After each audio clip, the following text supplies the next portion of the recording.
Good afternoon. My name is Sharon Koch, and I am the National Sales Manager for Manure Manager Magazine. I would like to welcome everyone to today's webinar, where we are talking about manure alley cleaning systems and choosing the right system for your operation. Before I start, I would like to do some housekeeping. Please type in your questions in the box in the bottom right-hand corner. This webinar will be uploaded to www.manuremanager.com for viewing at a later time, and a recording will be emailed to you 24 hours after the event. I am pleased to welcome Jeremy Sanford from Global Product Manager of Manure Equipment for GEA to walk us through the cleaning system options available. Welcome, Jeremy. Thank you, ma'am. I appreciate the introduction. Like she said, my name is Jeremy Sanford. I am the Global Product Manager. Been with the company, just a short history of myself, I guess. I've been with the company for going on 13 years. Believe it or not, been working with Hool equipment for almost 23 years now. So I've got a little experience in the industry. I've covered most parts of North America. Haven't spent a whole lot of time, I guess, in the Southwest, but other than that, been around most of the country. So that's just, I guess, the brief little introduction of myself. We'll get started today on what we're going to look after. So the first thing in this little, let's call it get together. Sometimes they're coffees, sometimes they're dealer meetings, and thanks to the last year in our wonderful world, they are now webinars. But feel free to write down your questions, anything that comes up as you go along. Like she said, type in. I'm more than happy to take questions. Tried to get some time here at the end for you guys to do that as well. So we've been through the introduction, you saw that. I'll tell you just a very brief bit about GEA, give you just a short history lesson of the company that I work for, and then we'll get into the important stuff, the barn cleaning options, the dollars and cents behind it. Most importantly in my book, the facility design, a little bit of a closing, and then we'll leave those time for questions. So with that, we'll move right along. When you hear of GEA, GEA, whatever, there's the correct pronunciation here in the US is GEA, but I guess as long as you're calling us, we don't mind what you call us. So give you a little bit of idea of what we are and who we are. We're of course in dairy farming and processing, which is what you guys are here to talk about a little bit. But people don't know a lot of times that GEA actually makes turnkey milk production plants. They'll do that around the globe. And the cool thing about that is 1/4 of processed milk has touched our equipment somewhere. And yes, that does mean on the manure equipment end, that is part of that process that goes along with it. When it comes to food, about every 3rd chicken nugget, if you consume those, is made with our equipment between packaging and processing. The two most important beverages of the day, in my opinion anyways, the first one is coffee. About every 3rd process line that does instant coffee is utilizing GEA equipment, as well as every 2nd liter of beer. So 1 out of every 2 glasses of beer you drink has touched our equipment somewhere. We're involved in pharma as well. Every 4th liter of human blood, and if you know anyone that maybe is dependent on insulin at all, rather than take the shots, they can take a pill now. That encapsulation, not the medicine inside, but that encapsulation was created by GEA. Chemical, there is a ton of our business that goes towards chemistry, processing, 0-point discharge, all those kind of things. And 1/3 of all polymer producers are using our drying technology for those polymers. And then last but not least, each utility industry that we work in uses our refrigeration technologies across the board. So that's just a little bit about what GEA is involved in. The last one on there I think gets a little interesting because that is the cruise ships that are out there. And when you hear marine, not everybody knows that we are involved in making it so that any waste that comes out there, and this comes from the bathrooms and from the kitchens and all those different things, they utilize our centrifuge technology as well to clean that stuff up so that it can actually get discharged off the ship. So those are all the big things that we're involved in. And then we're here to talk about alley scrapers. And of course, I said early on that I've been with Hool for quite a while. That company itself was founded in 1957 by Jerome Houle. It's kind of interesting because back in the day we were Houle and Howell and Hooley and all those different names that the guys called us. So we still have a bit of an identity crisis when it comes to naming. But the first product that we made is a barn cleaner. And if you look at that barn cleaner, you can kind of see the first one that we made there on Jerome's farm. And it was made out of some pickup truck parts that happened to be laying around. And what he started doing was saying, I can do some things cheaper than anybody else out there. And what it slowly turned into over the years is I can take things that other people have made and make them better, make them more improved, make them more user-friendly, and make them easier to adapt. In the 70s, so we've got about 23 years in business, things got to going, things got taken off. We increased our manufacturing to 3,000 square meters, and we started making barn cleaners, cow stables or stalls, and steel trusses for farms as well. So those kind of things started moving, especially up in that Quebec area. They got pretty busy making buildings and stalls and things like that. They never really moved too much west or too much into the US because each little engineer in the area wanted a little bit different design and things like that. Snow loads changed, all those good things. So they stayed pretty well up there. In the 80s, the company moved to the current plant in Drummondville, Quebec. It again grew quite a bit, 21,000 square meters, and had about 300 employees. And then in 2007, we were acquired by GIA. Some of you may or may not know, but where is Drummondville? The easiest way I tell people in the US is it's about 2 hours north of Vermont. People in Canada, I just tell them it's in Quebec. Either they know where it's at if they live in Quebec, or if they're outside of Quebec, they just say, oh, Quebec. So usually the way it works. There's a good look at our plant today. You can see we are surrounded by a bit of a city style area, some housing developments around there. But we have taken up about every square foot of space we can take up in that area. And it's interesting. I've talked to a lot of people. Like I said, I've traveled a lot of North America, and I get the feeling sometimes that what we do, people think is just in a big pole barn. And so it's pretty cool. We do give plant tours. So you have to schedule them when you're allowed to travel from province to province, but you can get a plant tour of that place and come up and take a peek at it, get the full history, really learn what we do at that plant, how we do it, how our material flows through there. So when we talk about scrapers, let's get into it. Everybody wants the perfect scraper. They want to know what the scraper can do that helps them the best. And hopefully this meme's kind of keeping up with you. I found it online. Some guys stole it. I'll play it again for you here. But I think this is sometimes what gets into people's mind, that alley scrapers are there and they're going to make their life great, turn into something like chocolate. Well, not so much always, but there are some really good things out there. When it comes to your options, let's start there. Obviously, you've got the choice for a skid loader, something that you probably got on the farm already. And that's why a lot of people tend to adapt that style of manure collection system. They've already got the skid loader. They can purchase the attachment to go on the front, quite inexpensive, right? So overall, it can operate 24/7 if that skid loader is not used for anything else. Once it has a separate job, now all of a sudden we can get into time constraints, right? It's got to be used for pushing up feed. It's got to be used for spreading sand, all these different things. And so we can get some time constraints there. Most larger farms are going to have a couple on farm and probably a spare around because they can't live without them. However, when you start thinking about skid loaders, you have to think three main things. And this applies across the board with whatever you use. You're going to want to talk about what it costs you to operate an hour. The first one is fuel. Obviously, we got to put some sort of fuel in that thing to keep it running.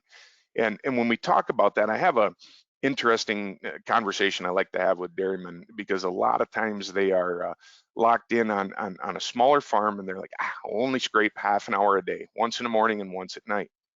Now we've got guys hopefully listening on here that listen, that operate 24/7. We've got people on here that may milk for an hour a day on both ends of the day.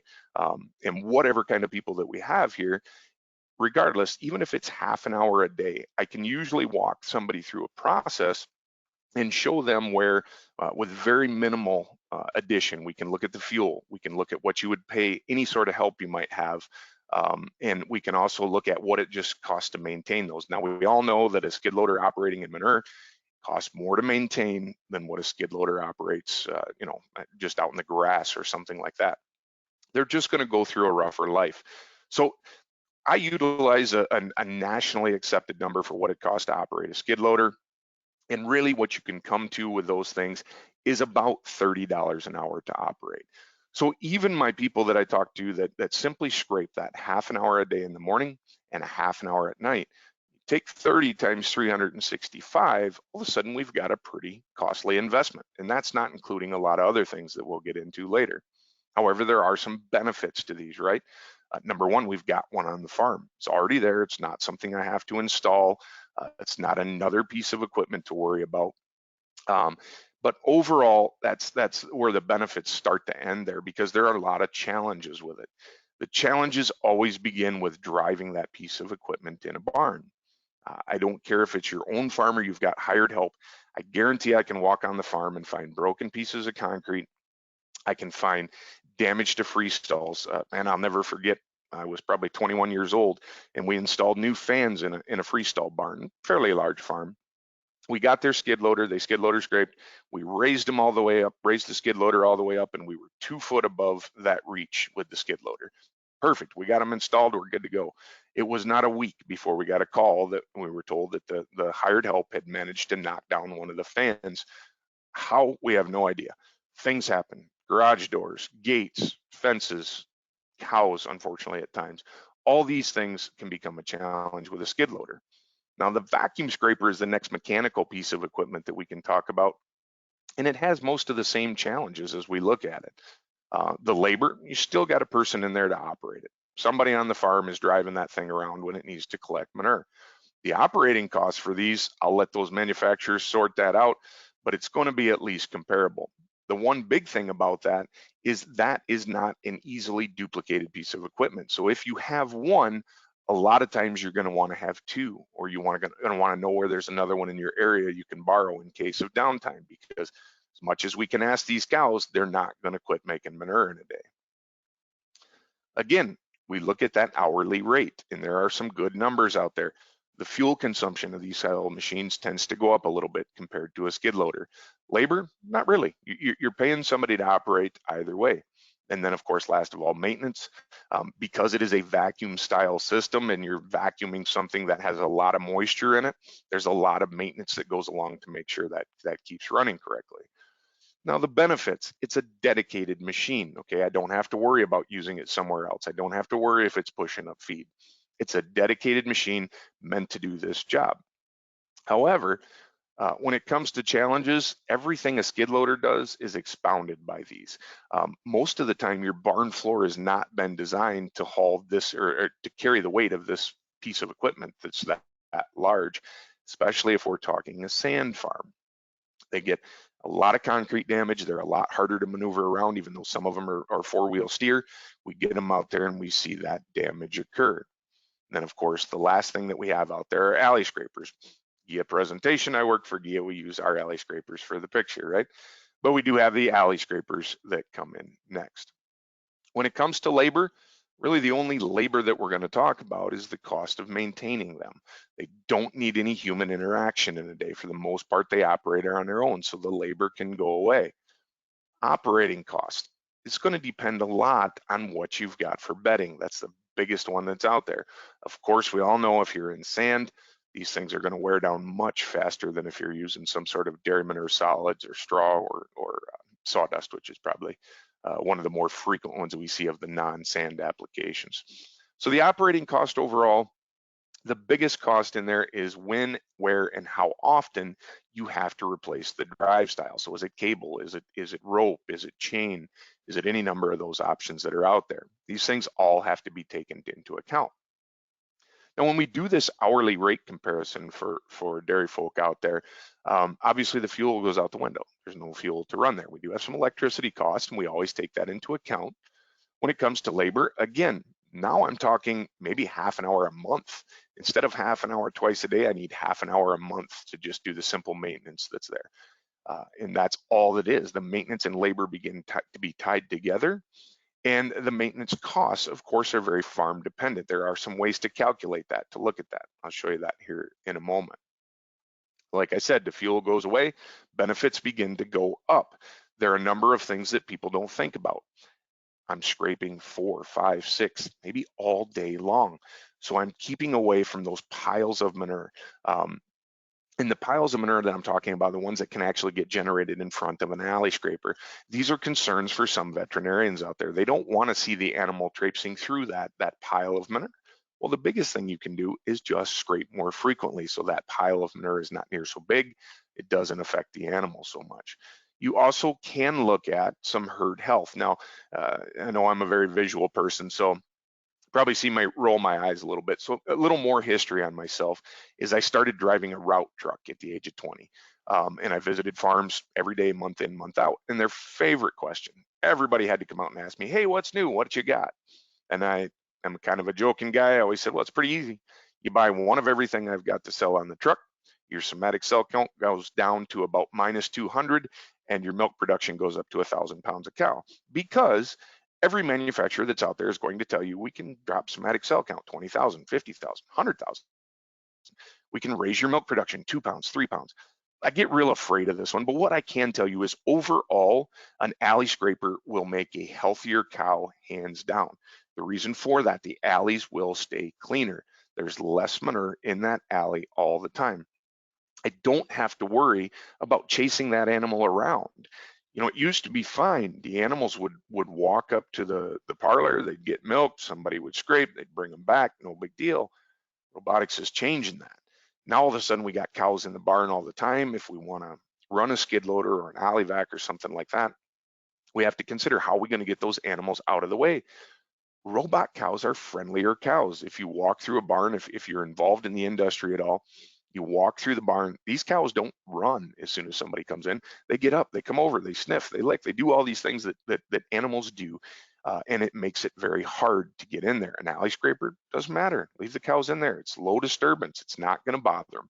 Again, an alley scraper is going to make an overall healthier animal. Those animals are what makes your livelihood. There are a few challenges, really not that many to talk about. The biggest one in the industry, and I won't talk much about maintenance because it's very, very minimal maintenance on these things. We just don't see that much. It's nothing, like I said, a half an hour a month. The challenge really comes to the drive style.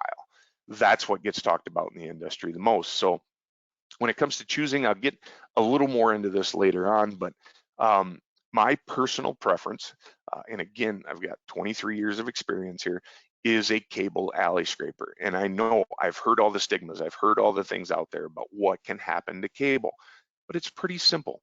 Put them in a groove. That's the biggest hint I can give you today. If you put in any sort of driven scraper like this, where there's cable, chain, rope, anything will begin to wear that groove over time. When that groove comes through over time, you're going to end up finding it anyways. And now it's not where we want it or not a straight line, things like that. That groove keeps it out of the way. The second thing I will tell you is maintenance.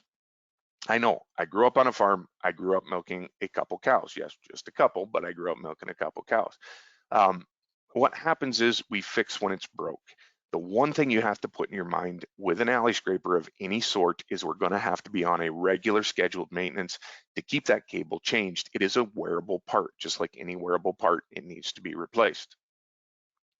So the entire reason you're here today is choosing the right scraper system for you, and then we have to look at the dollars and cents that are involved there. So when we start, the dollars are simple, right? Am I going to spend more or am I going to spend less? In today's dairy economy, whether you're north of the border or south of the border, you're worried about every dollar that you spend, and you have to try to save it in as many ways as possible. So when we look at that, we have to look at labor. We have to look at maintenance, the things I've talked about overall, and we have to analyze that to come to what's called a total OPEX or operating expense. The overall operating expense, there's a lot of things that don't get included by people sometimes, and that's where we kind of come in to help out. And the biggest tip and trick I can give you, when you go out and look, I know that's what you folks do. If you're considering something, most times you talk to your neighbors. Hopefully you talk to people at different meetings. Uh, hey, I work in the industry. I've been here for years. If we're going to take you to a farm to show you something, we're going to show you a good one. You know, go out and find your own people, and don't ask them if they're happy with it. If they're talking to you about it, they're probably happy with it. Anyways, they spent money on it. They may not want to tell you they're unhappy with it. The key is to always ask, what are your biggest challenges? When you think about your alley cleaning system, what keeps you awake at night? What makes you worried? That's the next kind of tip I can give you when you're researching what to do differently. Make sure you're asking folks out there, listen, where are the problems at? Then once you've made the decision, hopefully in the way of alley scrapers, then we got to start talking a little more about design, the benefits that are there to have if you take advantage of them, and the challenges that you'll come across. It's a moving piece of equipment. It's going to require maintenance and it's going to require repair. The challenges come up. If we have those things in place, we can address them ahead of time. When it comes to scrapers and choosing a system, the first thing you want to know is, how fast do I get my money back? It doesn't always happen. There are a ton of things out there that you invest in that you don't get your return, right? Alley scrapers are one that is easily shown. You can get your payback in a pretty quick manner. I've seen it as low as 6 months. I've seen it as long as 2.5, 3 years, but that's about it. That's the extent of what we've gotten to on payback time. And that's taking into account a lot of things. The more in depth we get and the more things we take into account, the faster that payback time is. And what I mean is, the faster that, yes, unfortunately, you have to write a check to somebody to pay for something, but the faster that money comes back to you and then begins to build as a benefit. Payback time, always, always, always. We always look at it, ROI, whatever you want to call it, we have to look at it. Now, the big thing I will tell you to look at that is look at it in a way that makes sense to you. Any good salesman, any good company guy that comes out and meets you, they're going to want to tell you how fast things can pay back. But look at it from your point of view. Listen to the questions that they ask, see if they make sense, and see if you can fit them into your farm. Huge in my mind is the design process. Unfortunately, and it's changed a lot over time, we used to be the last ones called to the farm. I know some of us, all right, 40 years ago, even 23 years ago, we ran fairly small territories. Even as dealers or whatever, you had your local dealer. Those guys are getting farther and farther away all the time. So we got called to the farm last. Hey, barn's built. Can you come put scrapers in it? Oh boy, we always found some little thing that could be changed that could have made that payback time much, much better. Most people in the world have gotten much better about bringing us that in on that design process way early on. So we always want to design the system, not the equipment. I don't want to tell you where to put my alley scraper. I want you to look at it and say, this is the cow flow that I desire. And boy, is that changing all the time. Continually, more and more people are looking at cow flow and the ways that are out there for cow flow. The milking system, are you using robotics? Is it box system, numerous box systems? Are you using a main style robotic where we're still going to the parlor? Are you still a conventional milker and love it and want to stay with it? That has to be integrated so we know the number of times you're milking a day, where the cows are going, where they're going to get to. The manure handling, hey, that's our part. That's what we know. That's what we're there to make sure that it all flows in the right direction. Can't tell you the number of times I've been to a barn and said, boy, if the gutter was just on the other end of the barn. And we could have done that early on. Maybe it made no difference to you. Maybe we flipped a coin. Maybe it was the world to you that it was on that end of the barn for some different reason. We have to know ahead of time where the lagoon is, how we want to get it there, all those things involved. Feeding, the animals got to eat. We want to be involved with that as well. There are a number of different things that come into play.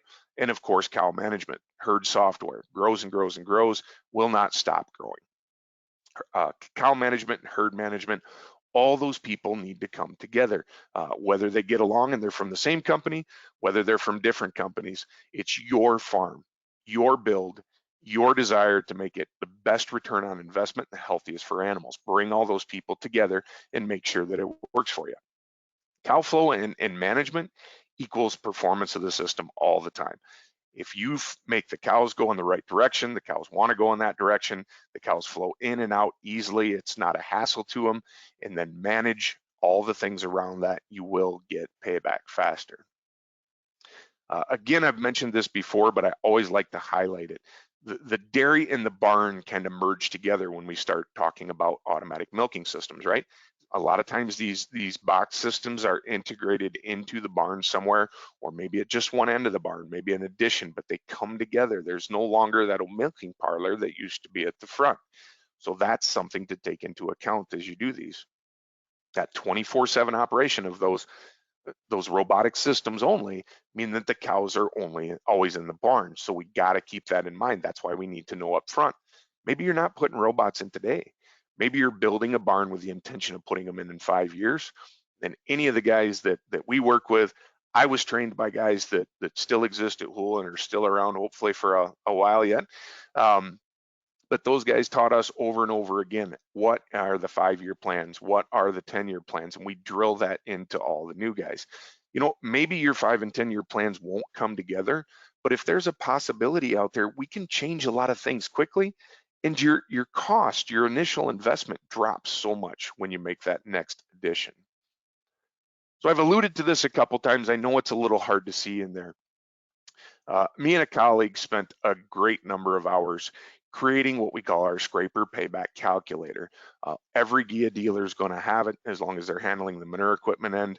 They have access to it, they can get it. But what I really like about this is it takes into account your numbers, not my numbers, not what I want to tell you, not what I want you to see. And the best example I can give for this is we do give a section in here for equipment damage, ancillary stuff that gets broken. Went out, brought a guy into sales school, taught him this calculator, and he goes out all gung-ho, takes it to the farm, and he puts in a number, if I remember right, of about $3,000 damage for a year of it was a skid loader that the guy was using, and his goal was to sell him scrapers. He sat down across the table with the guy. The guy looked at that and he goes, $3,000. I spent $12,000 on garage doors last month. You might as well take that to $20,000. Imagine the delight when the sales guy that was out there trying to help the guy out looked at that and thought, your payback time just dropped immensely. And that's just from the honest answers that you guys give us. So really, when it comes to cost and return on investment, the best thing I can tell you, get a hold of one of our dealers. They'll come out there with this calculator. They'll walk you through it in a quick way and let you know what they can do.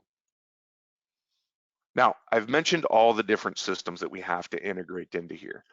When it comes to feeding, it really, a lot of times people don't think, well, how does feed come into play with manure equipment? Well, we've got people that actually integrate the scraper into a feed pusher. Now, we also have some robotic feed pushers. We also have all these different things are out there, but whichever one you're going to choose, even if it's a robotic feed pusher, they have to make the transition through the barn.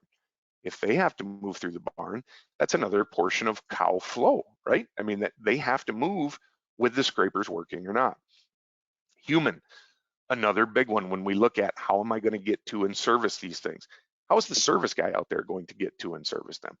Those kind of things we need to look at up front. Of course, the most important parts, the milking, the manure, and the cow. What goes in and what comes out of her, those are the 3 big things we always have to look at to make sure that we can integrate everything into a good system. Focus on the individual systems. Put your want list together for everyone and then start crunching them together and see how you can make an individual system into a well-functioning system. Excuse me. Now, when it comes to choosing the right scraper system, we at GIA have the most complete, competent line of alley scrapers on the market. If you look at what we have, our system includes the Fit-R, which is actually a rope drive system. You can see here that we can put that into a lot of different corners and cubbies and different things that exist. Or you can design a new barn like this one with it in mind, with that compact fit that it has. Its ability to fit kind of in a corner, not cost you a stall or two. We know that's important. We're building a barn. We want to keep as many stalls in there as we can. So we can always look at that. The next thing we can look at when choosing the right scraper is the drive style. This is an example of our SW drive unit. We released this in 2014, if memory serves correct. Been a tremendously successful release for us. Where are you going to place your drive unit? The Fit-R can go in some compact places. However, the SW takes up a little more footprint, but there are a lot of benefits that come with that SW. Some recent advancements in the last couple of years allow us to place that over the cross gutter. How did that come about? That came about talking to dairymen, understanding the challenges that come with this any style of drive unit, they looked at it and they said, yeah, we got to clean up underneath of it, or it takes up room in where we would drive the feed truck. Listening listening to our customers and designing around those things, we came up with a way to integrate this into the cross gutter system so that it doesn't take up any additional space. None, zero. So again, learning all the different options out there for how you can place things in the barn that you want, the barn that you've already laid out, is tremendously important. The right scraper system, the right drive. This is an example of our chain drive unit. If you come to the plant, you'll see how we make this chain in-house and have been since the very beginning. We now do it with robots. Used to be people that stood there and welded chain in and day out. The cool thing about the robots, they make our chain just that much stronger. However, is chain right for you? Could be, or our famous answer, it depends. It all depends on your barn size, how big you want to build. These will be limitations in what you can choose. We can have people that are building a 1,000-cow barn, no problem. However, if they say, I want a 1,000-cow barn and I want a chain system, we're gonna have some challenges that come along with that. It's not that it can't be done, it's just there are challenges, and is it the best idea for your investment? Again, you have your want list, but listen to the professionals out there that can describe to you maybe why your want list should change. Evaluate those things as you go along. Scrapers. Holy cow, we could talk for a day about alley scrapers and what style are out there and what type are out there. This is just a small portion of our family of alley scrapers, and there are so many things to decide. What type of flooring do you want? Again, cow comfort, cow flow, cow health. What type of flooring do you want so that we can make our alley scraper travel that in the best way possible? How clean do you want the end of the barn? That's another one that comes into play, and we have a huge discussion even amongst ourselves at Hool of, do we want a 16-degree scraper? Do we want a V-blade scraper? They each have their own benefits. One keeps the end of the barn a little cleaner, one causes you a little less maintenance. It's a fair trade-off, but most of the time, cow cleanliness will pay off in the end. Now, when you look at designing any type of scraping system, we have to come to your barn. We have to figure out what you're going to do. If you're going to have some sort of box robots lateral to the alley, you can kind of see it in the picture here, there where free stalls probably used to be. We're going to have to scrape in front of those. That gets to be fun because usually you don't want too much of a step up going up to those robots, right? You want a smooth flow, an easy entrance, an easy exit. So we have to think about that. We have to make sure that we design for that because we want to make sure it's clean right there where the cows go in and come out. Two of the most dangerous times for them to be splashing manure on themselves. We have to worry about where the cow flow equipment is. Is it raised up? Is it out of the way? Are we going to have to pass by it or underneath of it? What about that special needs area? I've seen so many people install robotic barns to reduce the labor, to reduce the number of people they need, to reduce the time spent in the barn. And you know what? They end up with a huge special needs area to clean. We can fix that. We just need to be involved in the design up front. And then of course, when it's our preference, we always want to scrape away from the robots. Now, if you put your robots at one end of the barn, we get some different challenges, but we improve some things, all right?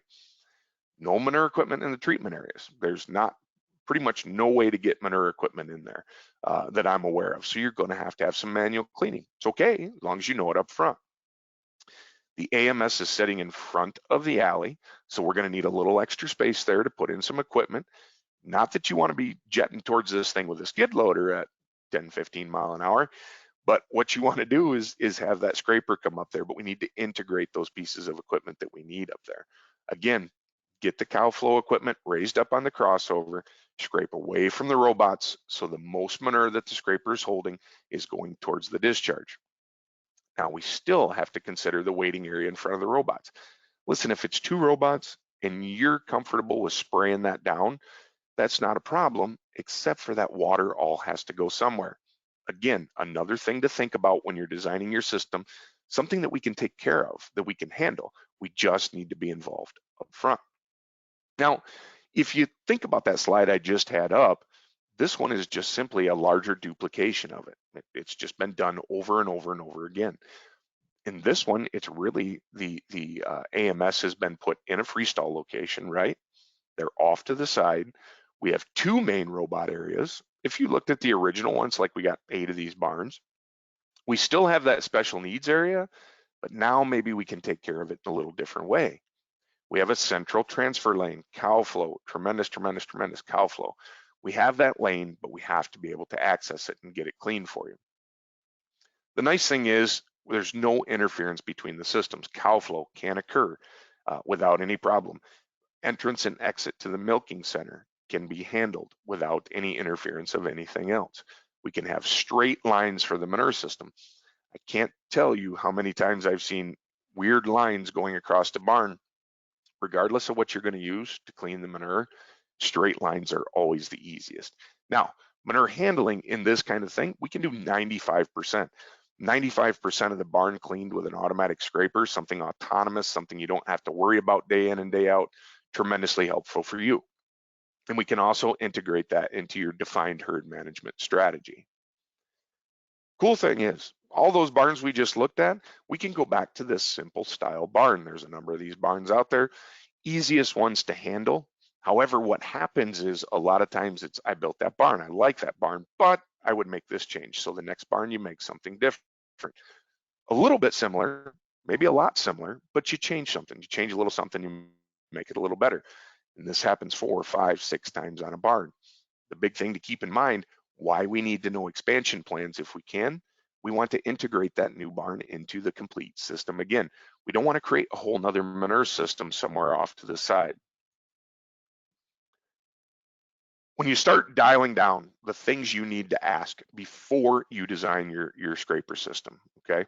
These are, if you're a note taker, if you're gonna review this, whatever you're gonna do, one of the first things you actually have to decide is probably already decided. You probably talked to your herd manager or your veterinarian. What am I gonna do for bedding?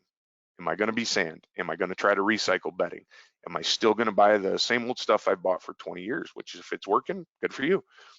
But what am I doing? Bedding choice will design so many different things within the system as you continue on.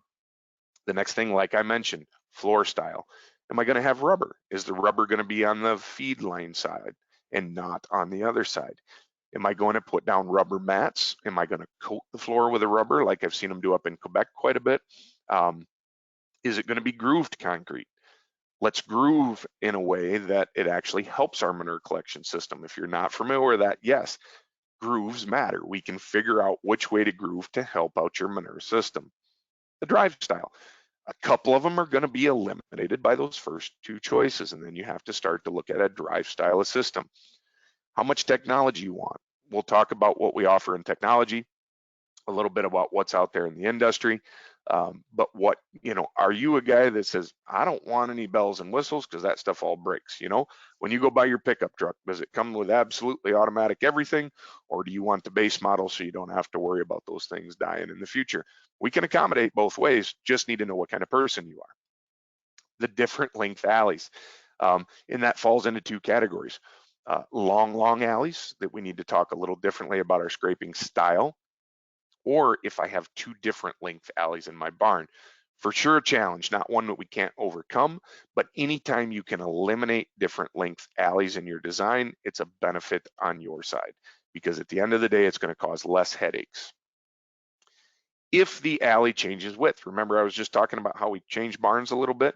Well, let's say we're doubling the length of the barn, and we say, boy, that was a good barn, but that back alley needs to be 14 feet instead of 12 or whatever the numbers are. We see that a ton, so they make the alleys a little bigger, make cow flow a little bit better. However, that creates a challenge for us. Again, not one that we can't overcome, but it's another challenge. It's another little pain point in the whole design process that you have to make sure the company you're dealing with can and knows how to tackle those kind of issues. An uneven number of alleys. This may sound silly, but I don't know why we've always designed in 2s, right? It makes life pretty easy. All of a sudden you throw a 3 at some of us and we're like, whoa, what do we do now, right?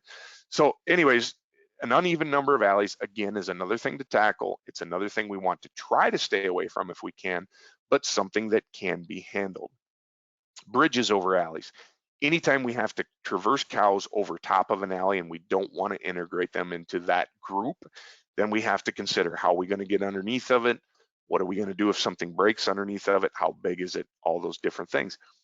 Some of you may be looking at me going, I've never seen a bridge over an alley. Some of you are like, oh yeah, we deal.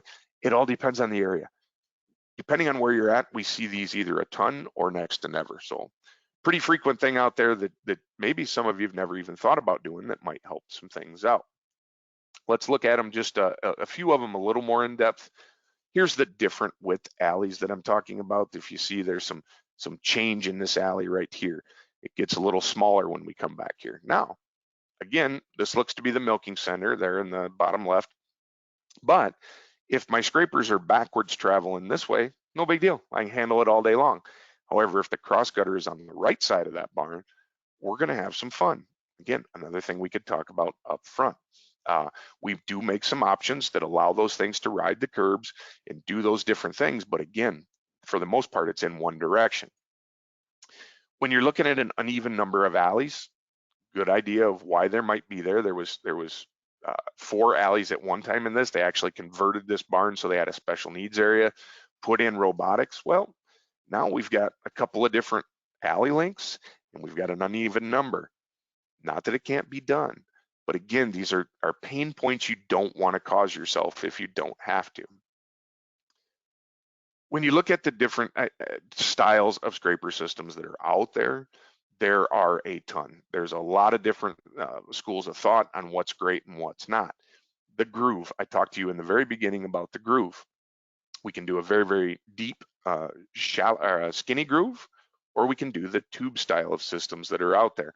Why would we do such a things? A couple of reasons. Remember me talking about veterinarians and herd people not wanting the cows to walk through that pile of manure in front of it? Well, here's a great reason. We can get that manure down underneath, or we can just get the liquid down underneath, whatever's your preference. We have options to fit both. If you want to capture that stuff down in there, you can do it. Again, there's a lot of design that goes with it, a lot of scary things. I realize that it's going to be a benefit to the overall health of the animal. My biggest question I ask dairymen when they address this and think about doing that is, what do you do when that wears out? That's all I want to know.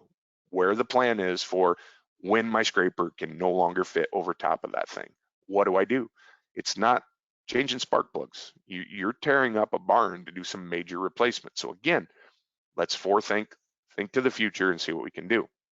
Now, when it comes to rubber flooring, I think most of you would agree rubber flooring in certain places in the barn is a great benefit to the animal. However, they all cause us problems.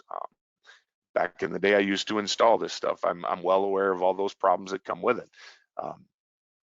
But we make parts for scrapers. I'm sure other people do. We make a bunch of different things that can go onto a rubber floor to kind of limit the damage or the wear or the number of pain points that you're going to have. The rubber wheel options that we have, we have either a urethane one if there is absolutely no sand anywhere near, but even at that, I would still recommend what we call our RW wheel. This one is one that's meant to stand up and roll. I've seen a ton of rolling options out there in the industry that roll great for 2 weeks, and after that, they become sliders. So one option that we have that we offer, that RW wheel, will stand up to the rigors of the farm. Now, most rubber suppliers, most of the people you're going to buy your flooring from, have kits available for alley scrapers. So again, something to ask them up front before you would put in rubber. I mentioned that tube system. You can kind of see here a little bit the look of the tube system, how the manure gets down underneath. Again, with this tube and paddle, it works good. There's a lot of benefits to it. I just want you to think a little bit of what the long-term plan is. Excuse me. When you look at this, and I know people may say, well, we don't use any sand, we don't plan on wearing that out. Little known fact for you, every animal on your farm, every dairy cow is giving you 3 pounds of what we call grit a day. And that's from the minerals that you feed them, the feed additives, the things like that come out. Regardless if you don't have sand, you have grit on your farm. The tube underfloor channels, you have to look at it and how we install them, make sure that the guy putting them in understands slope very, very well, understands that we got to have flat concrete, okay? Now, our best experience out there so far has been with a concrete tube underneath, HDPE or some sort of dual corrugated, whatever you want to call it in your area, some sort of plastic pipe. It works, but you have to be very careful in the installation because of cutting that open, it loses its structural integrity and wants to collapse. Can be done.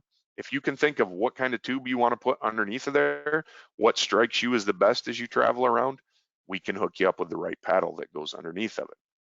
I talked about technology. We offer really let's call it two versions, three options for control panels.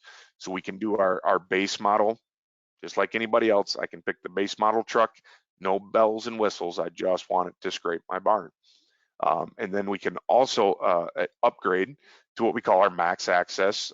You can upgrade to scraper controls that are going to do a lot of things for you. They're going to give you easy programming, make it so you can change your winter scraping settings to your summer scraping settings. You can change them by a thermometer if that's what you want to do. You can tie into this thing and say, hey, it's below freezing. I want to scrape all day. I will tell you, for the most part, I'm a bit of a bells and whistles person. If the technology's there and it's proven, take it. People over time have determined it's worthwhile and they're happy with it, and it works well for you to go along with it. Then the third kind of variant, or the third option, is to be able to pick up your phone and look at it, see what it's doing, get alerts, find those kind of things. If that's something that uh, makes you happy, makes your life easier, manufacturers offer that so you can see what's going on with the system even when you're not there.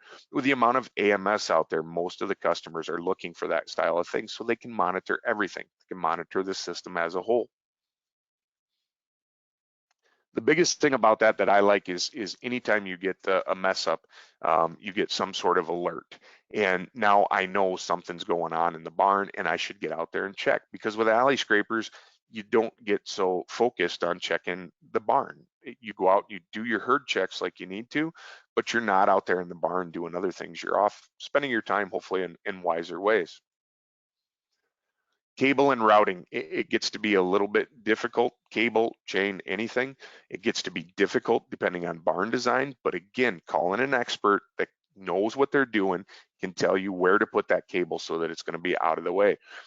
The number of times I've walked onto farms and seen people burying cable in 6-inch PVC pipe so they can keep it out of the way, I beg them to stop and not do that, because how do you rethread that rope, that cable, whatever you're using, back up that PVC pipe when it breaks? Corner wheels can get in the way of things. They can get in the way of the feed carts. They can get in the way of bedding trucks. They can get in the way of a skid loader that needs to come in for a number of different reasons. So again, when you're designing your system, think about the routing. Bring all those things into one application that makes sense. Kind of coming to a bit of an end here as we go along, and that's good because we're getting close to our time. What I would invite you to do is find the best compromise for all of your systems. Any wish list, we're going to have to cross some things off. The good thing is sometimes those things you cross off, you actually get something better. The waiting area and sort pens, anytime those cows are standing, especially getting ready to milk, we got to take those into account in the design. I've seen a number of holding pen flushes out there where, had we been called in earlier, we could have eliminated a lot of the manure trails. And I mean that, like behind a post, you see where they don't quite flush down, or even a guy standing there with a fire hose isn't getting it washed down because it just doesn't flow around there. There's things to do. Choose the right position for the drive units in the barn. A lot of times I see them way away from the milking center, and that's okay if there's a reason behind it. If there's no reason behind it, keep it up where you can monitor it, where you can check on it, where you're frequently at, so you can see what's going on with it. And then always, always, always check your priorities over, the customer priorities over, so that we understand and give you what we can. Plan enough space. I know it never happens, right? Build a brand new shed, first thing you know, it's too small. But build enough space to put in all that equipment, put the scrapers out of the way when they're done scraping, make sure that cow and people can get through there. And then of course, always keep in mind that cows in automatic milking systems need more space for larger alleys, crossovers, that waiting area in front, and a comfortable space for the cow flow. So again, closing up here, like I told you in the very beginning, we have the most competent, complete line of alley scrapers on the market, available from any manufacturer. Those pieces of equipment are backed by our Drummondville manufacturing facility for over 60 years. supported by our field specialists with over 100 years of experience, designed, installed, and serviced by a huge dealer network with hundreds of years of experience. And always remember that here at GIA, we offer expertise and there is no replacement. So with that, a little early maybe, but I'll open it up for some questions. Well done, Jeremy. Thank you. That was very interesting. First question is there a warranty on the equipment? Yes, so we offer a 1-year manufacturer's warranty on our equipment. Of course, if it's, I don't know, I can't think of a good example, but like going to buy a new diesel truck, if you tune her all up and put all the add-ons on, no. So if you make any big changes or big modifications to it, and of course, we don't warranty against abrasion or things like that. But yes, we offer a 1-year manufacturer's warranty. What styles of chain scrapers are available? So for us, we have 3. We have what we call our small chain. There's a number of those on the market. Almost all of us are using just about the same style of chain.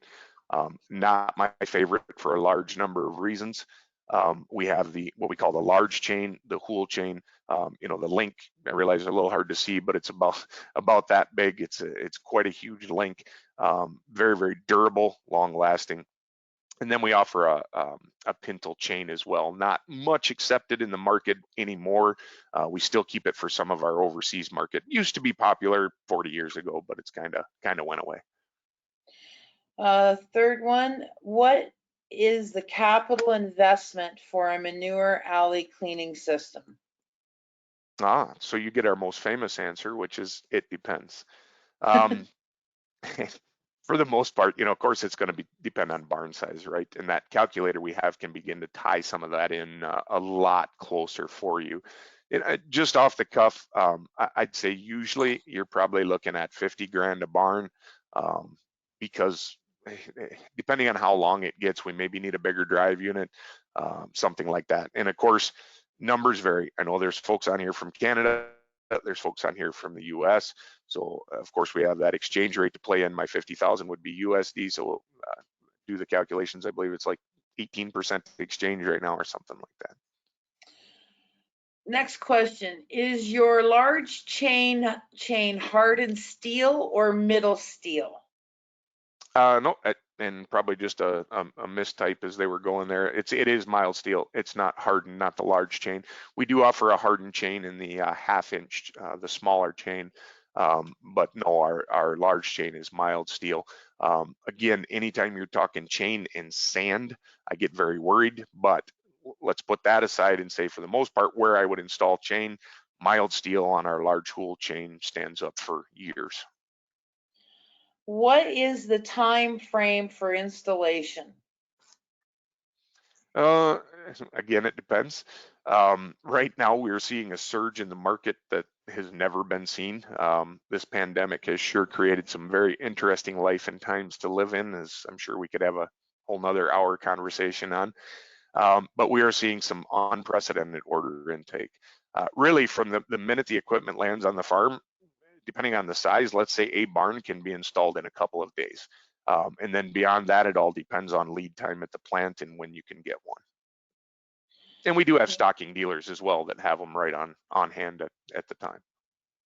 What is the average life of a manure alley cleaning system? Well, the fun question that comes back to that is what's our bedding choice? But all joking aside, any drive system out there is going to be, at least in my opinion, well in excess of 10 years. When you look at some of the breakdown of components, I'll get a little proud here, but we have the best corner wheel on the market. Nobody rivals us. Our corner wheels, regardless of the bedding, last and last and last. Scrapers, we can beef them up depending on the bedding material as well, and maybe you just have to maintain them a little more frequently, but not necessarily replace. So, anytime I would be doing a payback calculator for somebody or a lifetime expectancy, one thing we do at this company, we give you a number and it never is below. So I would use like 10 years, but I have a number of systems. I mean, we have scraper drives out there 20 plus years that are still plowing along. Next question, what is the expected total operating expense of the scraper system? That one I'll be just a little picky on answering. Excuse me. And I would tell you that it really does depend. So much of that depends on the farm size, the bedding choice, the number of times you want to scrape in a day. But what I can tell you is the easy answer to that is call your local wool dealer. They'll come out with a calculator. They'll dial it in for you for your farm, so you're not just getting some number from some guy off the internet. That'll tell you, they'll give you a very, very accurate answer. What is the preferred drive type for a scraper? That's going to be very area dependent. If you're asking me, I think I mentioned it very early on. Cable alley scrapers all day, every day. I don't care what's out there on the market to collect manure. And I mean that. Like I said, I grew up in the farm industry. I've worked in the farm industry pretty much my entire working life. I have a lot of concern that the dairymen that are here today are here later on, and I promote cable scraper systems. Other things can be the work, but for the most part, the farm sizes that we have, especially here in the US, the whole large chain works for some of you guys up in Canada yet, and some of our smaller people here in the US that have those smaller robotic farms. But for the most part, cable, hands down. Okay, well, that's it for the questions. Thank you everyone for your time today, learning about manure alley cleaning systems and how it can benefit your operation. Please don't hesitate to reach out to Jeremy Sanford at Jeremy Sanford, Jeramy period SANFORD at GEA.com for more information on the manure alley cleaning systems. Have a great day. Thank you much. Appreciate your time.